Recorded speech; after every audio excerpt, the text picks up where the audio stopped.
चुनाव आयोग आज चुनाव की तारीखों का ऐलान करेगा। शाम के 4 बजे प्रेस कॉन्फ्रेंस करेगा चुनाव आयोग। तो देखिए, जो राज्यों में चुनाव होने जा रहे हैं उसको लेकर आज पिक्चर क्लियर हो जाएगी। किस राज्य में कितना यहाँ पर कितने चरणों में चुनाव होने वाला है। तो कुल मिलाकर आज का दिन बहुत ही खास रहने वाला है, क्योंकि 5 राज्यों में होने वाले चुनाव को लेकर चुनाव आयोग ने अपनी न सिर्फ तैयारी पूरी कर ली है, बल्कि इलेक्शन कमीशन आज शाम को 4 बजे विज्ञान भवन में प्रेस कॉन्फ्रेंस करने जा रहा है।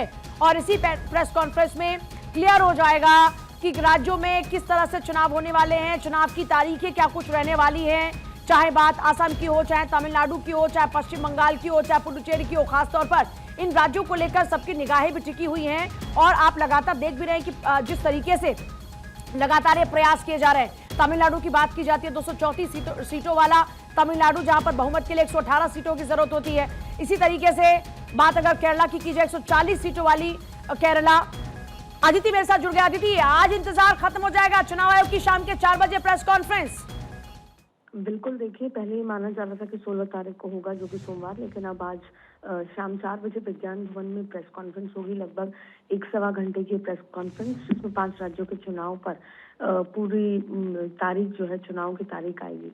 लेकिन उससे पहले जो इलेक्शन कमीशन ने, क्योंकि आपने देखा पिछले कुछ टाइम पे इलेक्शन कमीशन पे सवाल उठे, SIR तमाम बातें, तो इलेक्शन कमीशन एक विस्तार से प्रेस कॉन्फ्रेंस करती है चुनाव से पहले, जिसमें वो बताती है कि हम अलग अलग राज्यों में गए, वहां हमने क्या देखा, हमने किस तरीके से क्या किया, क्यों तारीखें और तमाम बातों के बाद अब इन 5 राज्यों, जिसमें केरला है, तमिलनाडु है, बंगाल है, असम है, इन सब, पुडुचेरी है, इन सभी राज्यों के चुनाव की तारीखों का आज ऐलान होगा और आज ही से आचार संहिता लग जाएगी।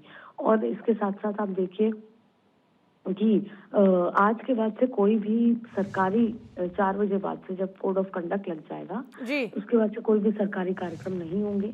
यानी कि अब अगले 45 दिन के लिए आचार संहिता होगी और उसके अंदर यानी अप्रैल में चुनाव होंगे। तो आज शाम 4 बजे इलेक्शन कमीशन विज्ञान भवन में ज्ञानेश कुमार प्रेस कॉन्फ्रेंस करेंगे और 5 राज्यों के चुनाव की तारीखों का ऐलान करेंगे, जिसमें नोटिफिकेशन, नॉमिनेशन भरने की तारीख, नॉमिनेशन वापस लेने की तारीख, चुनाव मतदान की तारीख और मतदान के नतीजों की तारीख आएगी। चुनाव की तारीखों के ऐलान के साथ ही सियासी पारा भी चढ़ता हुआ नजर आएगा। और अदिति, हम लगातार देख रहे हैं कि पॉलिटिकल पार्टीज अपनी ओर से पूरी जोर आजमाइश करती हुई नजर आई हैं। खासतौर पर बीजेपी लगातार इन राज्यों के अंदर भी कांग्रेस पर हमला बोलती रही। इस बार अगर सियासी मुद्दों की बात करते हैं तो आप क्या देख रही हैं, किन किन विषयों के ऊपर चुनाव लड़ा जाएगा अलग अलग राज्यों में? देखिए, अलग अलग राज्यों का अलग अलग मुद्दा रहेगा जाहिर तौर पे, लेकिन एक नेशनल जो कॉमन बात रहेगी बीजेपी की तरफ से, वो है नरेंद्र मोदी का चेहरा। और ये जो 5 राज्यों के चुनाव हैं, ये नरेंद्र मोदी और बीजेपी के लिए बहुत ज्यादा इम्पोर्टेंट इसलिए हैं क्योंकि ज्यादातर राज्यों में, असम को छोड़ दिया जाए तो ज्यादातर राज्यों में बीजेपी की सरकार नहीं है या फिर लंबे समय से नहीं है। तो पश्चिम बंगाल की बात कर लें तो वहाँ लोकल लॉ एंड ऑर्डर एक बड़ा इशू रहेगा। वहीं ममता दीदी के लिए SIR का मुद्दा रहेगा। फिर घुसपैठियों का इशू एक वहां पर रहने वाला है। तो सबसे ज्यादा जो है वो है पश्चिम बंगाल का मुद्दा। और फिर असम जो है वो, उसमें सरकार बीजेपी की है, लेकिन वहां पर भी आप देखें कहीं ना कहीं घुसपैठ एक बहुत बड़ा मुद्दा है। तो एक वो वहां पे, और एंटी इनकम्बेंसी कैसे की जाए उसको लेकर कांग्रेस आगे रहने वाली है। दूसरी बड़ी बात है कि बीजेपी ने कांग्रेस के बड़े चेहरे वहां से ले लिए हैं, तो बीजेपी, कांग्रेस के पास कोई बहुत बड़ा नेता का आधार वहां पर नहीं है, गौरव गोगोई को छोड़ दिया जाए तो।